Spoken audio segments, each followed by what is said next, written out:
I was running from the darkness. I mean, times were dark. I was deeply in debt and I had a family and I'm trying to start a business. I'm trying to do my work. I'm trying to fulfill my purpose, even though I don't even know what it is. But I'm just running. A lot of you guys are like that. Run. You should run because you shouldn't live in darkness. But if you keep on running, you're gonna see that light. You're gonna see that little, at the end of the tunnel. It just looks, in the beginning, it just looks like a little circle. And that's when things start working out a little bit. You start to say, hey, I'm getting the hang of this. I'm getting some rewards from this. And as you keep going towards it, what happens to that little circle, right? It just gets bigger and bigger and bigger. And you just keep running. And you start to feel the euphoria and the passion, the excitement associated with getting closer and closer and closer until it starts to absorb you.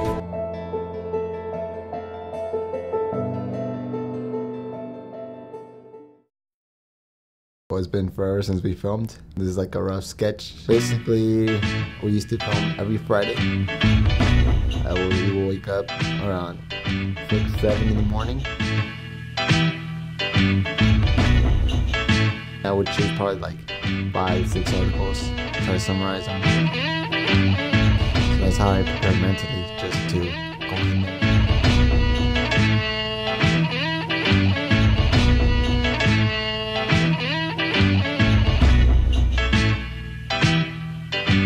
Set up the entire set, which is bookkeeping in the back.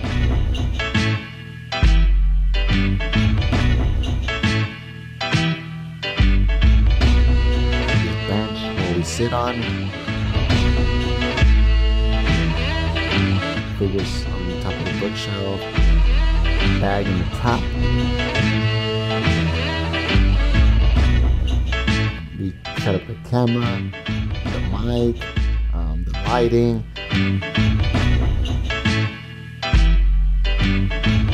It just shows progress. Big advocate for progress. Obviously I didn't have a nice set, even nicer camera. Well, this is like the idea that I had for TTO and for the channel from the start. We've come a long way from how the channel began, although sometimes it seems like we haven't gone very far at all. We were actually pretty normal kids, but David came up with the idea to make YouTube videos. Maybe even as a kid he was starting to think differently than other people. Well, I feel like ever since I was a kid I was different. I don't know, I just like the control. I like being in control of everything, like creating and being able to determine what that person is going to experience from you. So then once we got our first camera and stuff, I was like, holy shit. So you're saying that if I post, I can post whatever I want to do. It could go and, you know, to other people's faces, you know, like, because the internet's that powerful, and it was right in the middle of us growing up, so it was something different and I wanted to just try it out. Since I was probably the only one who would make the videos with them, David told me I had to be the star. So we created the wrestling world. Come on over, circle, why don't you ask me? Don't you? Hello, I'm back. I don't think I was ever good enough to be in front of the camera. Like, they see the actor as the main person or the main guy in the movie, but to me, it's different. I feel like his team is the most important, and there's someone behind that person or that hero. I wanted to be the person that gave the little guy the opportunity to be that big star. Unfortunately, due to legal troubles over the name, we had to end that channel, so with some of our friends we made King PSP FT11/STDE.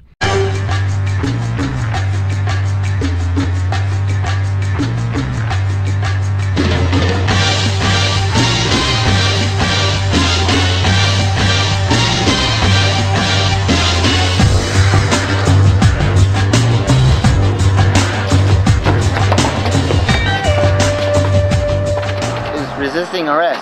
Come on, Chad, follow me. Follow me. Follow me, Chad. Follow me.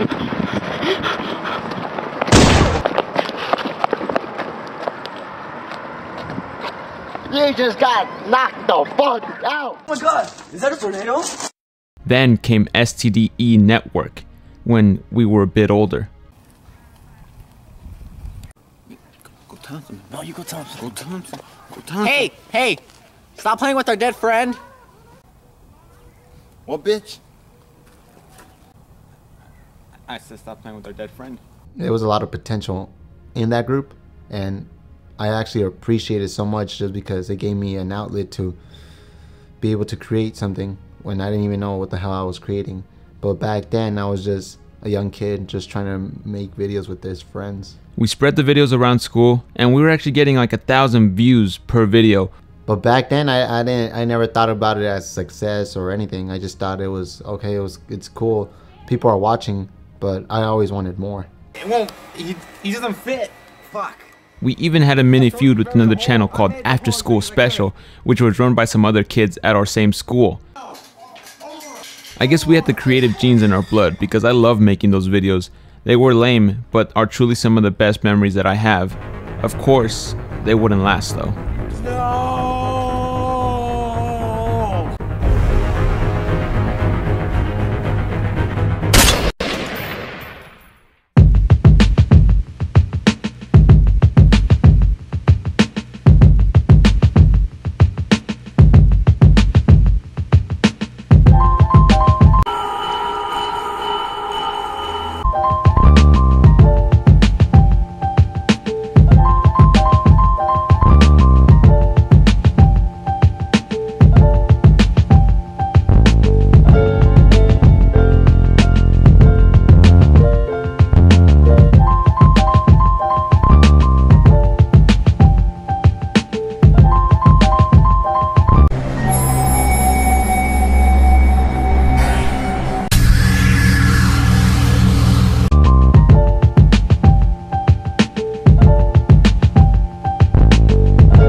I'd say DVSR is dead. What you known of DVSR is dead. I'm always going to be looking for improvements in every aspect of what I'm producing, because I'm never satisfied with what I produce or what I make. Those 6 months, these last 6 months, you know, to everyone else it's going to be like, oh, well, this is like something new, but what you're seeing now was 6 months work. Sometimes breaks are needed to refocus and improve, to realign your vision and ascend. This sometimes requires you to look back and think of how the journey began.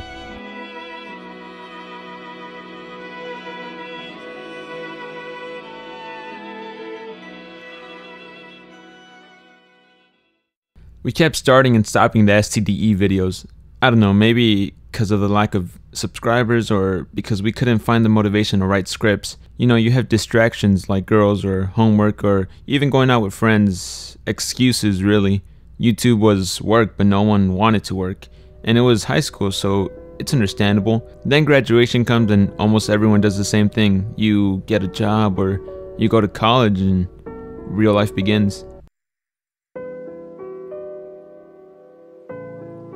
Just think of it like this, just a kid, regular kid, has, you know, his girl, and you're living everyday life regularly. So you have work, you have school.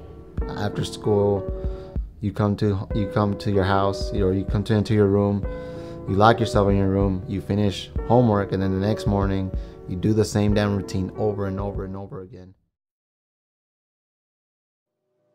Something in me snapped. I know deep down I always knew that I was made for something more, or I just wanted to do something. I wanted to create because I know what I'm capable of. I believe I started getting into music a lot, and I became a big Kanye West fan. So I saw what Kanye was doing, and I don't know, something about what he was doing rubbed onto me in the aspect of him being a creative genius and him creating because he knew that he could create something special. So that's when I came across this guy by the name of Jake. Well, back then his name is Always Fresh Apparel, and saw that he was doing outfit videos, and I liked it. I was like, okay, I was digging what he was doing, and then I found out all this, you know, this community of all these guys that like showing off what they bought or their clothes. And that's when I kind of got into fashion myself, and I was like, okay, I want a part of this.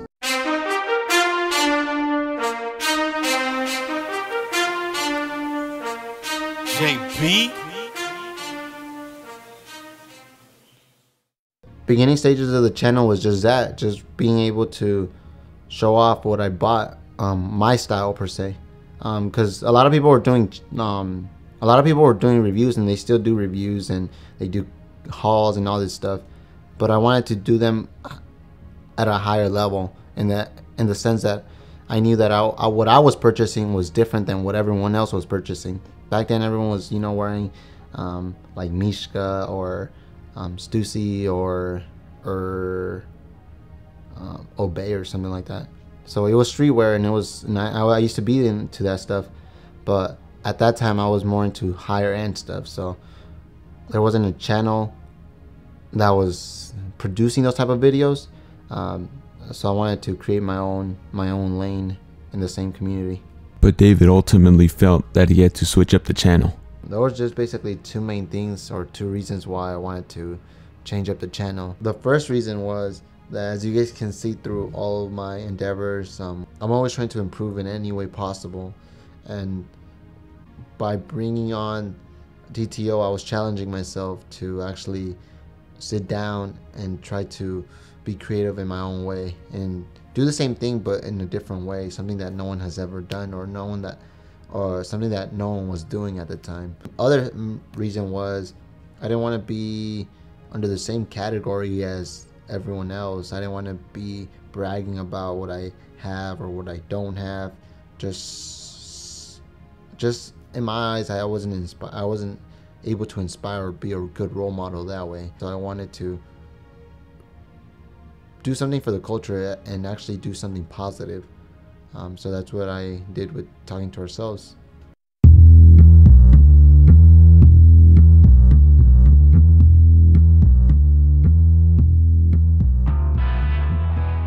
We are culture. Talking to Ourselves is culture.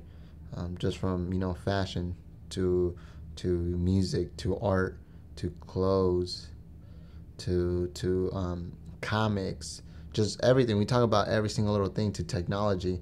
It's just crazy.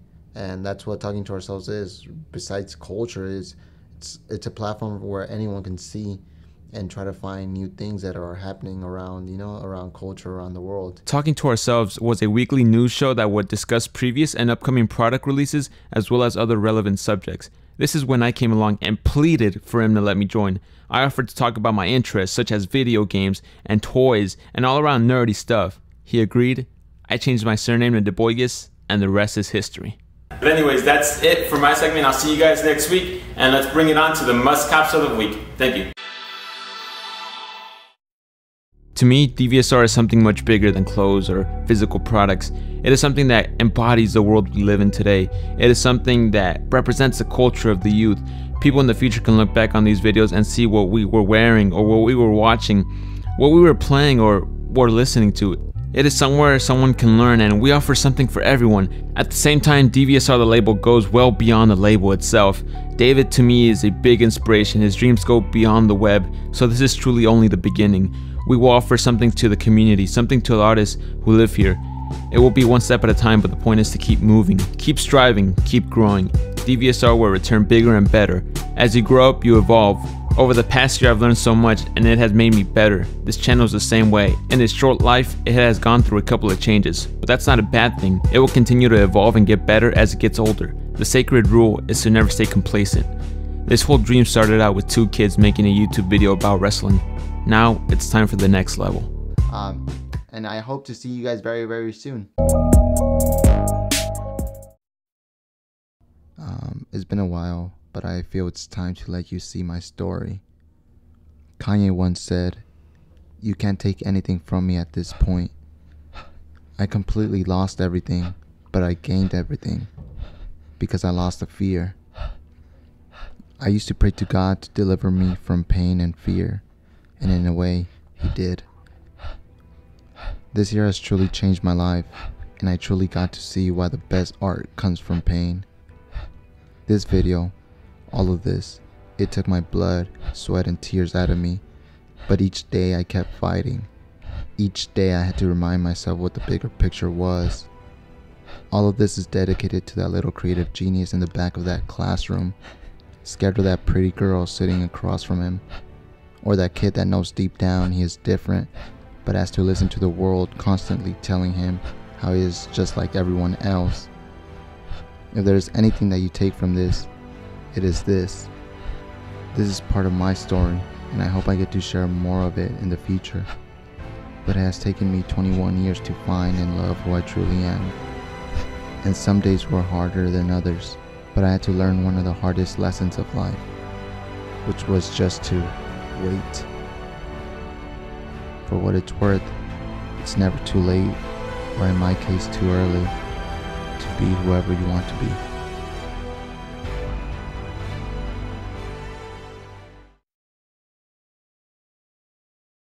I just remember that album, like, basically, like, it just molded our just us in general, like, just that album itself just reminds me of just us, like, in high school, like, when we were just kids with, like, these fucking, just big ideas, just doing stupid shit, like, going out, like, we would always just bump that album. Remember that one time, like, we were at your house, and, like, we were just, like, chilling, all depressed, and we just started talking about, like, how, like, we meant to each other in a way, you know, like, basically, like, trying to, like, get ourselves out from that hole, like, saying, like, oh, like, you mean this to me and shit, you know, because, like, at the end of the day, we were just brothers, but at that time, we didn't see that, you know, like, we just saw that these girls are, like, just bringing us down, like, I don't know, other than that, all that, like, dumb shit, like, we got ourselves into. I'm not even gonna say dumb, because I think, like, it helped us grow and shit, but we also had, like, hella ideas, bro, like, so many people are, like, just, like, existing, like, they're not really living to, like, make an impact and shit, you know, and, like, even now, we all have our YouTube channels, like, you got your, like, your, DVSR, like, channel, like, I have my YouTube channel, like, I feel like, as long as we're, like, you know, keep trying to improve, like, keep trying to make an impact, like, that's what we're here for, you know, like, and even though we're, like, pushing our own lanes, like, you're in the, like, more in the pop culture, like, you know, fashion kind of thing, like, I'm in my, like, gaming, lane, we're still pushing our lane, but they're both going the same way, you know, they're both going to be successful, you know. Look at cute little David. Look at cute little David. Look at me. Look at Ugly Miranda. The crew. Eduardo. David. What's your car? Oh, shit. Hit me up. Penguin. Oh, please don't. No, please don't, Omar. You know I love you. I gave you a shout out on Twitter.